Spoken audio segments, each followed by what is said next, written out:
चलिए बेटा 309 पर आ जाओ। Calculate EO Q. ठीक है, तो ईओ क्यू का फॉर्मूला होगा 2A। ए का मतलब एनुअल कंजम्पशन कितनी है, 24,000।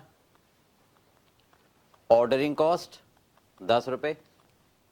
ऑर्डरिंग कॉस्ट का मतलब होता है cost of placing an order, कि हमारे पास हमें ऑर्डर देना है तो ईमेल करोगे। सॉरी, ईमेल में कौन सा खर्चा आएगा, नहीं, जो हम यहाँ पर ईमेल लेते हैं तो उसका डोमेन का खर्चा होता है, ट्रांसपोर्टेशन का खर्चा लाने ले जाने का, तो वो ऑर्डरिंग कॉस्ट आती है। 100 रुपये परचेज प्राइस है, कैरिंग कॉस्ट 5%। 5% परचेज प्राइस का ही होता है, तो 5 रुपये हो गई। रखने का खर्चा, स्टोर का किराया, स्टोर कीपर की सैलरी एटसेट्रा। ठीक है, तो ये आपका हो गया 2 इंटू 24,000।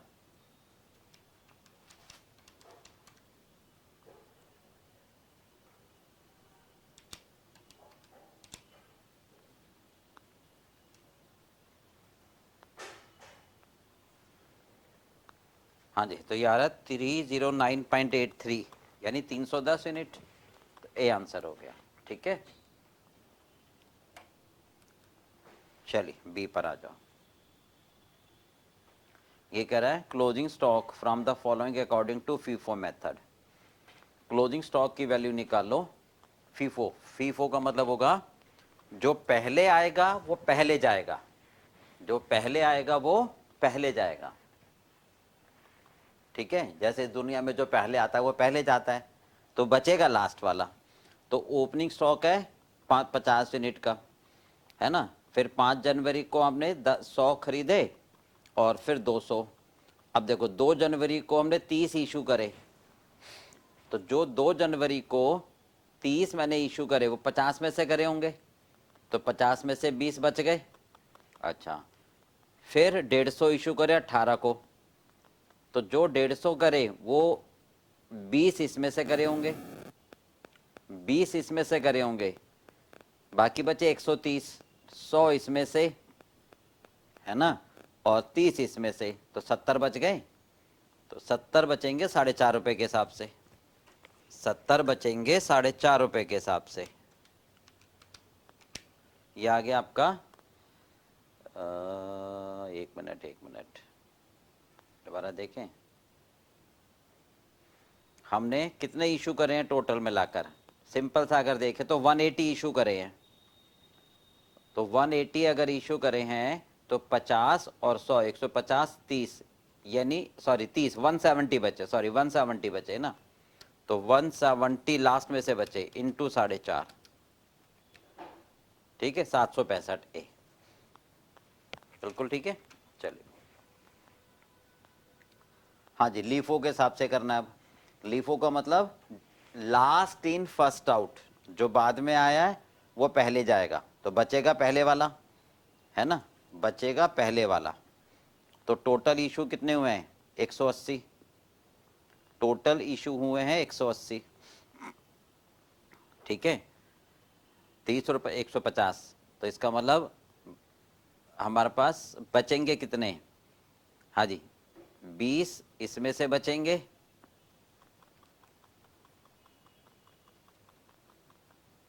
और 100 ये वाले बचेंगे, और 50 ये वाले बचेंगे। कितने हो गए फटाफट देखो, 200, 500 और ये 90, कितने हो गए, 790 हो गए।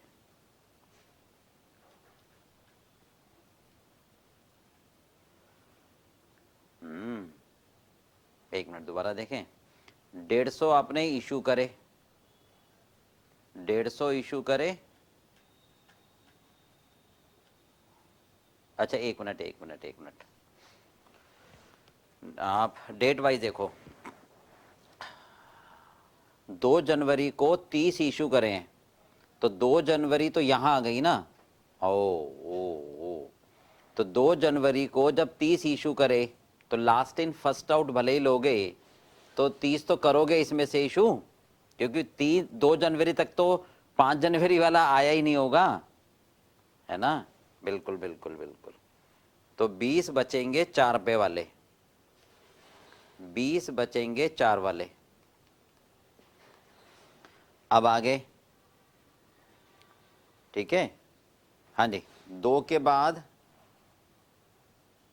18 को 150 इशू करें, 18 को, तो वो इसमें से इशू करे होंगे लास्ट में, 50 इसमें से बचे, तो 50 बचे 4.5 वाले, और 100 बचे 5 वाले। कितने हो गए? 50 4.5 वाले।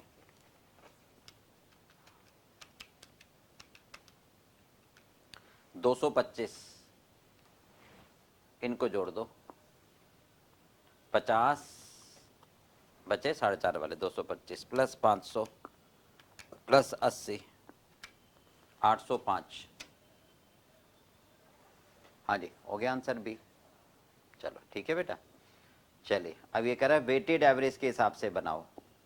तो ओपनिंग स्टॉक 50 है, तो बच कितना गया? 50, 4 पे वाला 200।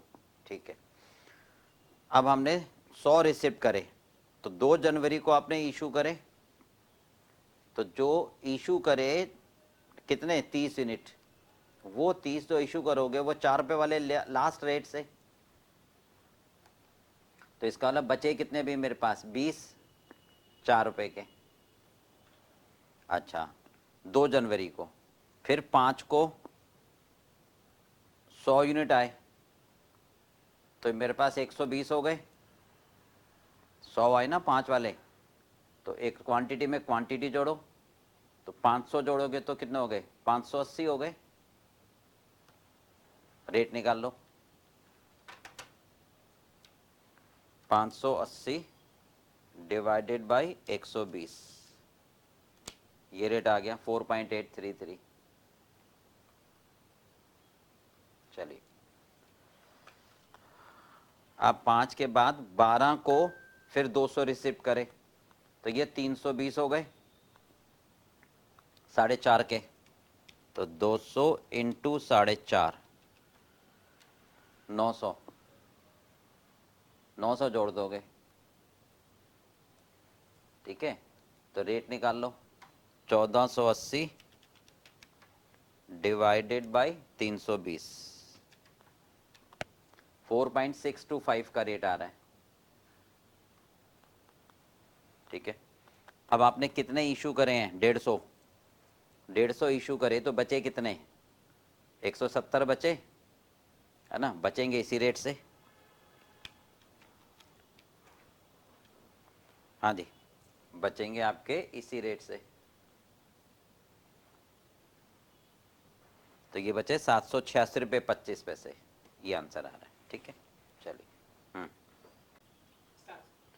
कॉस्ट ऑफ एबनॉर्मल वेस्टेज, ठीक है, प्रोडक्ट में नहीं डालते, नॉर्मल डालते हैं। ठीक है, पार्टली भी नहीं करते, तो इसका मतलब पीएल में डालते हैं हम।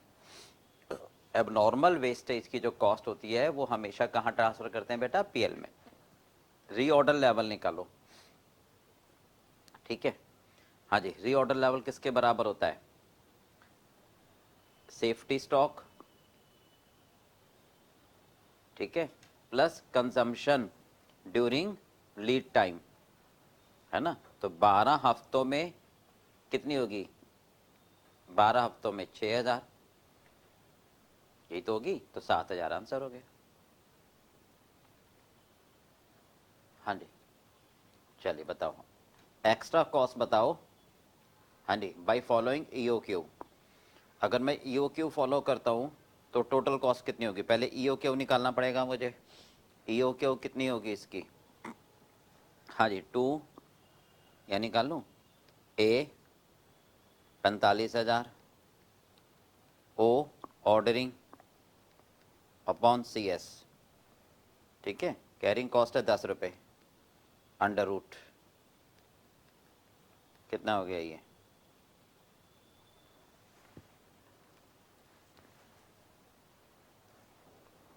ऑर्डरिंग कॉस्ट 10 रुपये और कैरिंग कॉस्ट 10 रुपये। अच्छा चलो एक मिनट, 90,000 हो गया ना का रूट, तो ये हो गया 300, यानी एक बार में 300 यूनिट का ऑर्डर दोगे तो कितने ऑर्डर दोगे? 45,000 डिवाइडेड बाई 300, 150 ऑर्डर दोगे। अब ईओक्यू के हिसाब से कॉस्ट निकाल लेते हैं और डिस्काउंट के हिसाब से कॉस्ट निकाल लेते हैं। परचेज कॉस्ट है ना, अगर हम ईओक्यू के हिसाब से चलें तो परचेज कॉस्ट कितनी होगी, 45,000 की, हाँ जी 50 रुपए के हिसाब से। ऑर्डरिंग कॉस्ट, हाँ जी नंबर ऑफ ऑर्डर कितने होंगे, 150, और एक बार में ऑर्डर देने का खर्चा 10 रुपये। कैरिंग एंड स्टोरेज कॉस्ट, एक बार में 300 का ऑर्डर दोगे तो हाफ गोदाम में रखोगे यानी 150, ठीक है। चलिए डिस्काउंट, 10% का डिस्काउंट मिलेगा अगर हम एक ऑर्डर दें, है ना, तो 45,000 यूनिट इंटू 10% यानी 45 रुपये पड़ेगा बल्क में, ठीक है। बल्क का मतलब क्या होगा, एक बार ही तो ऑर्डर दो, नहीं रीऑर्डर क्वांटिटी, सॉरी हाँ एक मिनट, रीऑर्डर क्वांटिटी 45,000 है ना, इसका मतलब एक बार ऑर्डर दोगे, तो एक बार अगर ऑर्डर दोगे तो 10 रुपये का खर्चा, एक बार ऑर्डर दोगे okay.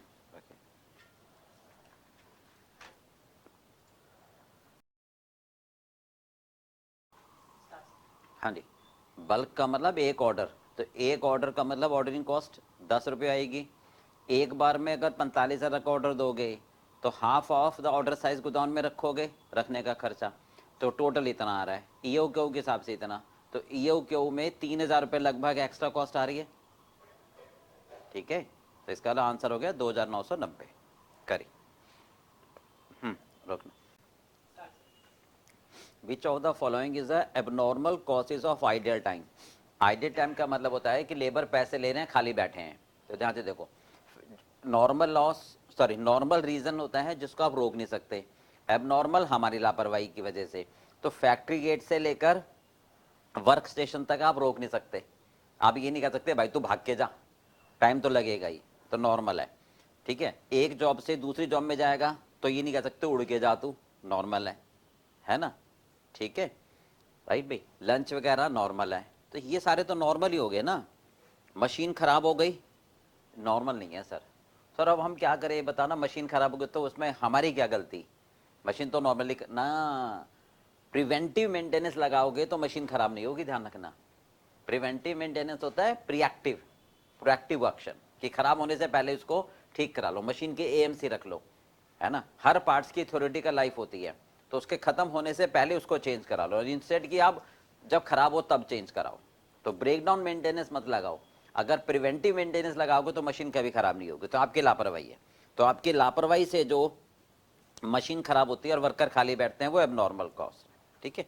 तो डी आंसर हो गया इसका।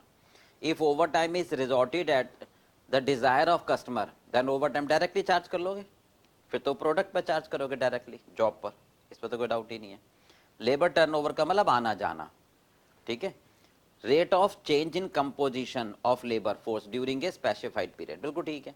कंपोजिशन का मतलब पहले मेरे पास स्किल्ड, सेमी स्किल्ड, अनस्किल्ड इतने थे, 100, 200, 300, अब कुछ लेबर छोड़ गए तो नहीं मिले, है ना, 600 थे अब भी 600 ही हैं, पर मैंने क्या करा, सेमी स्किल्ड के जगह कुछ अनस्किल्ड रख लिए, तो ये चेंज हो गया, ये 100, ये 250 हो गए, ठीक है, ये 250 हो गए, तो ये चेंज हो जाएगा, किस वजह से, क्योंकि लेबर छोड़ के जा रहे हैं, नहीं रख रहा हूं, ठीक भाई। चलिए ठीक है, टर्नओवर जनरेटेड बाय लेबर नहीं, वो तो सेल होती है। चलिए देखिए क्या हो रहा है, हिल क्यों रहा है।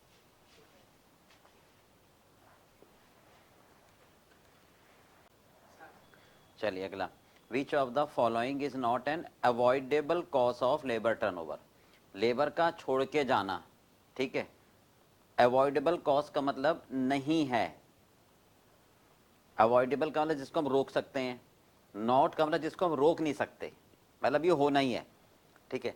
अगर जॉब से डिससेटिस्फैक्शन होगा तो हम रोक सकते हैं, ठीक है। ट्रेनिंग की फैसिलिटी में कमी है तो हमारी गलती है, रोक सकते हैं। कम वेजेस दे रहे हो तो आप, ये सारे अवॉइडेबल कॉजेज हैं। अवॉइडेबल कॉजेज का मतलब कि हम इन कारणों को अवॉइड कर सकते हैं लेबर को जाने से। Disability making a worker unfit. अब लेबर अगर डिसेबल हो गया, उसका हाथ कट गया, उसका पैर कट गया, उसका एक्सीडेंट हो गया, तो ये अवॉइडेबल नहीं है, अनअवॉइडेबल, इसको मैं नहीं रोक सकता। नॉट अवॉइडेबल का मतलब अनअवॉइडेबल है, तो लेबर छोड़ के जाएगा ही, मैं कुछ नहीं कर सकता उसमें।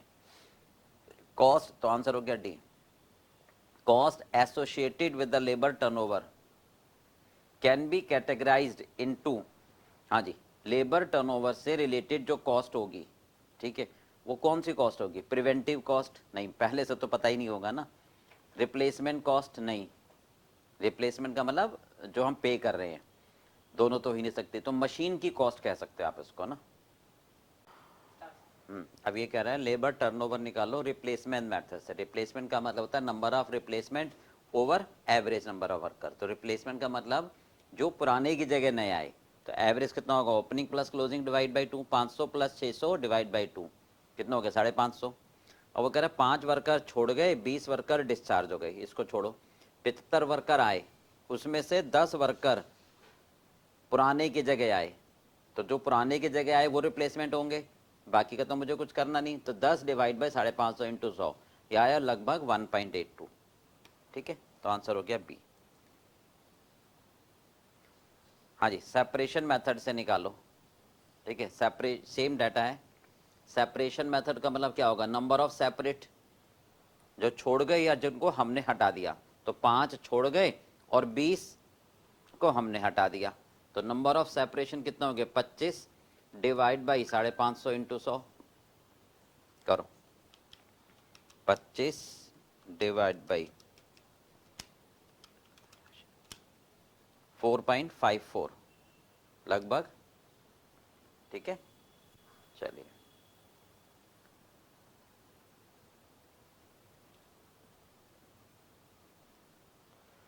ए worker is allowed 60 hours to complete the job, है ना, 10 रुपये पर आवर के हिसाब से। रोमन स्कीम में आवरली रेट है 12 रुपये। For the same saving in time how much he will get under the Halsey plan. हाँ जी, क्या कह रहे हैं? Worker is allowed 60 hours to complete the job on guarantee wages 10 रुपये। रोमन में ही गेट्स आवरली वेजेस है 12 रुपये per our. For the same saving in time how much he will get under wholesale plan. अब ध्यान से देखो, Roman में उसको 12 रुपये मिल रहे हैं पर आवर अर्निंग, ठीक है, तो 12 रुपये अगर अर्निंग है पर आवर, ठीक है, तो मैं रोमन के हिसाब से देखता हूँ, 12 रुपये अर्निंग पर आवर है, इनटू टाइम टेकन मान लेता हूँ मैं टी, तो टोटल अर्निंग हो गई 12 रुपये 1 घंटे की है रोमन में नेट इफेक्टिव अर्निंग, तो टाइम टेकन मान लेते हैं टी, तो टोटल अर्निंग होगी 12 into T, time taken T, rate कितना है 10 रुपये, प्लस टाइम सेव्ड कितना होगा? टाइम अलाउड था 60, तो टेकन कम होगा, time saved upon time allowed into time taken into rate. अब इसको सॉल्व कर लो, टी से डिवाइड कर दो, टी से डिवाइड करोगे पूरी इक्वेशन को तो 12, ये 10, ये टी कट जाएगा, ये 0 से 0 कटेगा, तो ये इधर जाके माइनस हो जाएगा, तो टी की वैल्यू आ गई 48, तो सेव हो गया 60 माइनस 48, 12 घंटे सेव हो गए। तो इसका मतलब होलसेल में बोनस मिलेगा 6 घंटे का, और रेट है 10 रुपये टाइम टेकन, तो यानी अर्निंग होगी 540। बोलो समझ आ गया? चलिए, ओवरहेड रेफर्स टू, ओवरहेड किसको रेफर करते हैं? सारी इनडायरेक्ट कॉस्ट। ओवरहेड तो इनडायरेक्ट कॉस्ट होती है। हाँ जी, allotment of whole item of cost to the cost centre unit is known as, हाँ जी, एलोकेशन होती है, अपोर्शनमेंट बंटवारा होता है, स्प्रेड होता है, absorption charging overhead to cost centre होता है ना। अगर हम सुपरवाइजर की सैलरी बांट रहे हैं और किसी एक डिपार्टमेंट में काम कर रहा है, तो सुपरवाइजर की सैलरी डायरेक्ट उस डिपार्टमेंट में चली जाएगी, उसको एलोकेशन कहते हैं। ठीक है, जब कोई बेस लेकर बांटते हैं तो उसको अपोर्शनमेंट, जब खर्चों को प्रोडक्ट या कॉस्ट सेंटर से चार्ज करते हैं तो उसको एब्जॉर्प्शन। हाँ जी, which of the following is not a method of cost absorption. Absorption के कौन से मेथड होते हैं पहले वो बता दूं। एब्जॉर्ब कैसे करते हो? On the basis of physical unit, है ना, on the basis of percentage of material cost, percentage of labour cost, percentage of prime cost, या मशीन ओवर या लेबर ओवर, ये तो होता है। तो परसेंटेज ऑफ मटेरियल भी है, मशीन ओवर भी है, ये रिपीटेड डिस्ट्रीब्यूशन मेथड एब्जॉर्प्शन के मेथड नहीं होते ना, वो तो बस क्या करते हैं, प्राइमरी डिस्ट्रीब्यूशन में जब सारे खर्चों को बांट देते हैं तो प्रोडक्शन डिपार्टमेंट के खर्चों को सर्विस डिपार्टमेंट में बांटते हैं, उसका method. Service department cost should be allocated to, हाँ जी, सर्विस डिपार्टमेंट के खर्चे किसको देते हैं हम, केवल प्रोडक्शन डिपार्टमेंट में देते हैं, ठीक है। मोस्ट सुटेबल बेसिस, नहीं एक मिनट, ओनली सर्विस डिपार्टमेंट नहीं, दोनों में सॉरी दोनों में, क्योंकि ये केवल तब होगा जब स्पेशली कहेगा, नॉर्मली बात कर रहा है। तो सर्विस डिपार्टमेंट के खर्चे मतलब प्रोडक्शन में भी जाएंगे और एक सर्विस दूसरे सर्विस को भी देगा। जैसे फॉर एग्जांपल मैं कहूँ एक वाटर डिपार्टमेंट है, एक स्टीम है, तो स्टीम वाले को वाटर भी चाहिए, ठीक है। Most suitable basis for apportioning insurance of machine, है ना, मशीन का इंश्योरेंस कैसे बांटोगे, जो मशीन ज़्यादा महंगी होगी उसका इंश्योरेंस ज़्यादा, साइकिल का इंश्योरेंस कम, मर्सिडीज़ का इंश्योरेंस ज़्यादा, तो कीमत के हिसाब से, है ना। ब्लैंकेट ओवरहेड रेट का मतलब सिंगल रिकवरी रेट, सारे खर्चे एक रेट से बांटना, ठीक है भाई, one single overhead absorption rate, ठीक है। रोकना।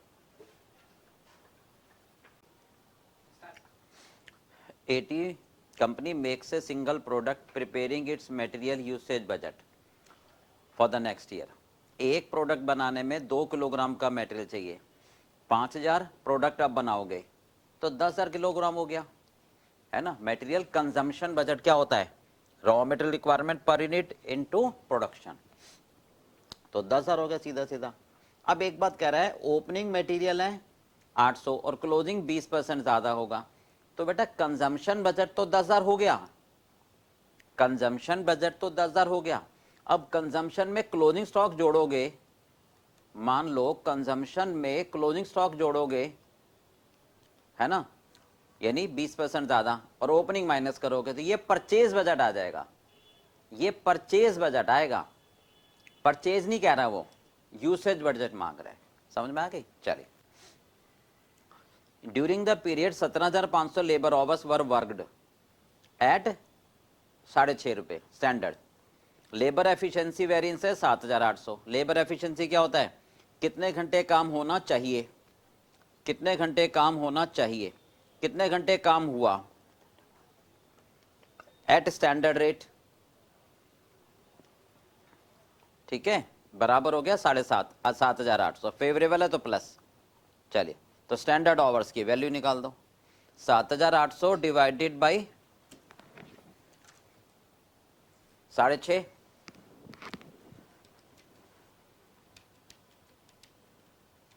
यह आ गया 1200 प्लस 17,500, ये हो गया 18,700, यानी आंसर हो गया डी, ठीक है।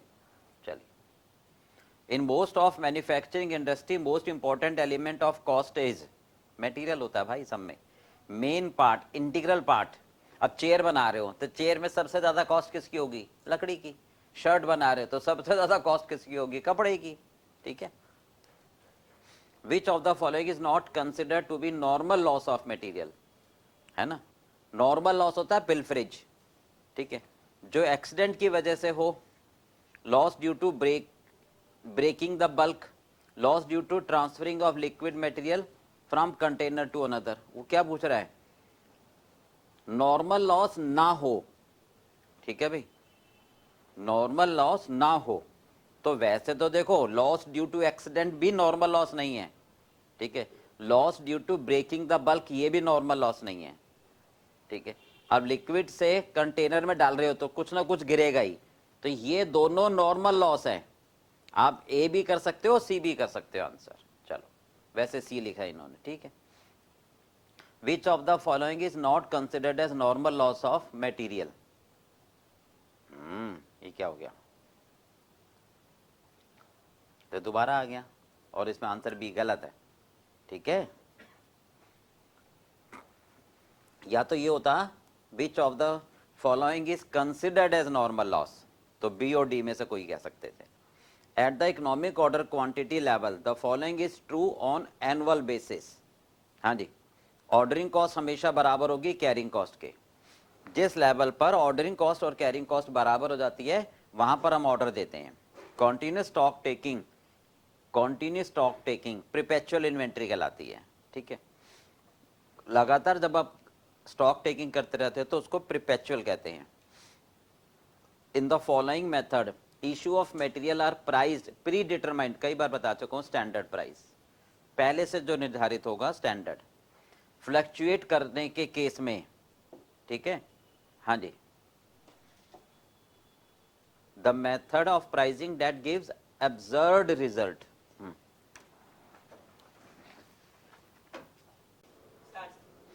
हाँ जी, when material price fluctuate widely which method of pricing gives absurd result. Absurd का मतलब इलॉजिकल, बेतुका। तो सिंपल एवरेज मेथड हमारा फ्लक्चुएशन में कोई लिंक नहीं होता।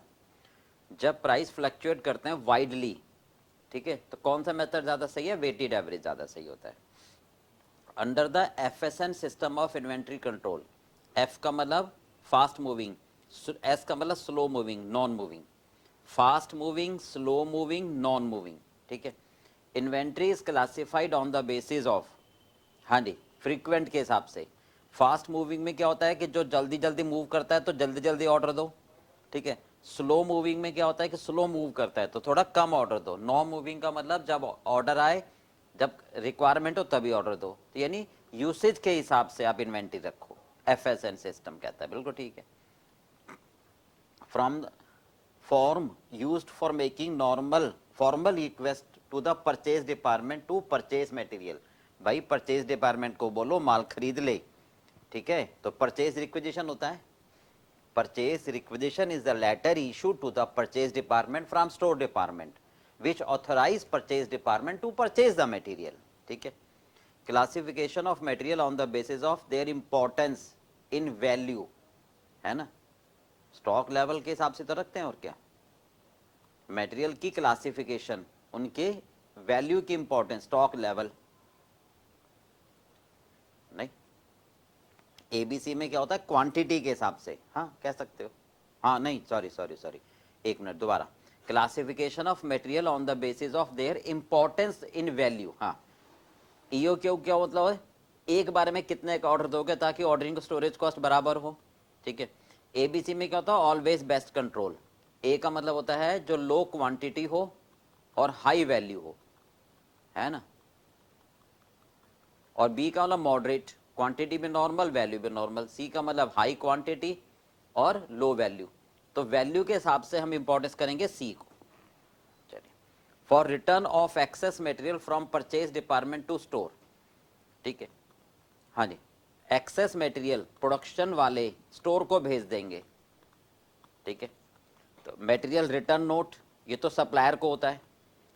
स्टोर डेबिट नोट भी नहीं, शॉप क्रेडिट भी नहीं, इनमें से कोई नहीं होता, राइट भाई।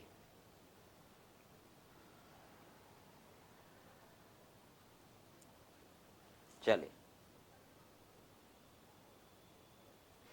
विच of the following is not related to the standard list of material and component. Standard list कौन सी नहीं होती है? ये स्टैंडर्ड लिस्ट होती है सारी, कंजम्पशन स्टेटमेंट में को स्टैंडर्ड लिस्ट नहीं कहते हैं।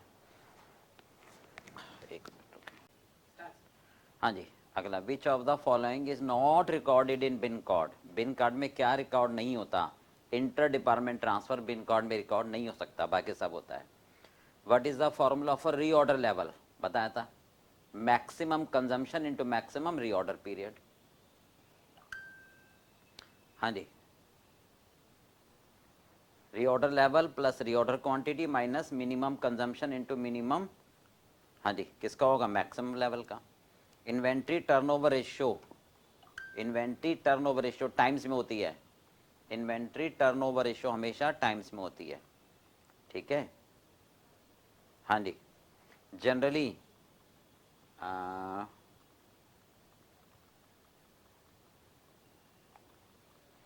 क्या कहना चाहते हैं, एक एक करके देख लेते हैं। High turnover ratio and less days average inventory held is preferable, है ना। हाँ ठीक है, हाई टर्नओवर रेशियो तभी होगी जब लो एवरेज इन्वेंट्री होगी, तो यही ज़्यादा बेटर है। Pricing of material in order in which they are purchased is called, जैसे जैसे परचेज करोगे फीफो, जैसे जैसे परचेज करोगे FIFO. Landed cost of material does not include, landed cost का मतलब होता है कि जब ये इंडिया है ये यूके है तो यहाँ लैंडेड कॉस्ट है ना, ठीक है। यहाँ आने के बाद हम स्टॉक का इंश्योरेंस कराएंगे, कंटेनर की कॉस्ट भी शामिल होगी, कैरेज इनवर्ड भी होगा, उतारना भी होगा। ध्यान से सुन लो, स्टॉक का जो इंश्योरेंस होगा वो आने के बाद, यहाँ का जो इंश्योरेंस होगा वो ट्रांजिट इंश्योरेंस यानी CIF वैल्यू जिसे कहते हैं। तो स्टॉक इंश्योरेंस तो आने के बाद होगा ना, तो वो लैंडेड कॉस्ट में शामिल नहीं होगा, वो टोटल कॉस्ट में शामिल होगा। Cost of abnormal loss of material, ठीक है, किस में, कॉस्टिंग PL में जाती है। Idle time is the time under which, हाँ जी, no output is produce by the, खाली बैठे रहते हैं। अब खाली बैठ मतलब आइडल बैठे हैं फिर भी प्रोड्यूस कर रहे हैं, फिर आइडल क्यों हैं।